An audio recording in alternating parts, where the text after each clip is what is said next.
Day 54 challenge. Loss 1000లో run అయితుంది. 2 times levels shift చేశాను.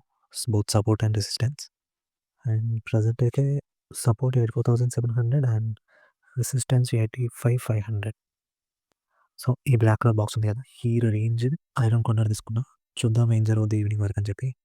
And ఈ వీడియో అయిపోయాక మన ఛానల్‌లో నా డిసెంబర్ మంత్ ప్రాఫిట్ అండ్ లాస్‌ని వీడియో చేసి పోస్ట్ చేస్తున్నా.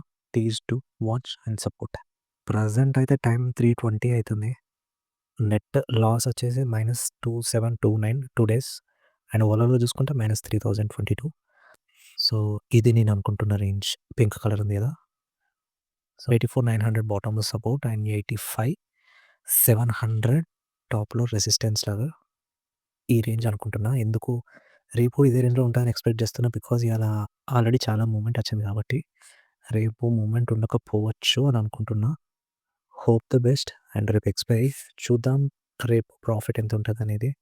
నాకు మీ సపోర్ట్ చాలా important. Please do like and subscribe. నేను దేని బేసిస్ మీద తీసుకుంటున్నా అని తెలుసుకోవాలనుకుంటే please do comment.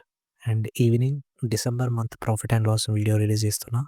And also important levels for January 1st in Sensex and Nifty ఇంకో వీడియో పెడుతున్నా. Please do watch that. నాకు మీ సపోర్ట్ చాలా important. Please do subscribe and advance happy new year. Finally market close అయిపోయింది. 2 days profit వచ్చేసి -2,300 ఓవరాల్‌గానైతే -2,700. Overall amount ఎందుకు difference చూపిస్తుందంటే నిన్నటి నుంచి ఏదైనా పొజిషన్స్ క్యారీ చేసినప్పుడు దాంట్లో లాస్ ఆర్ ప్రాఫిట్ ఉంటది కదా! అది లాస్‌లో ఉందన్నట్టు. ఒక $400 లాస్‌లో ఉంది. సో, అది ఇవాళ లాస్‌తో కలుపుకొని -2,700 చూపిస్తుంది.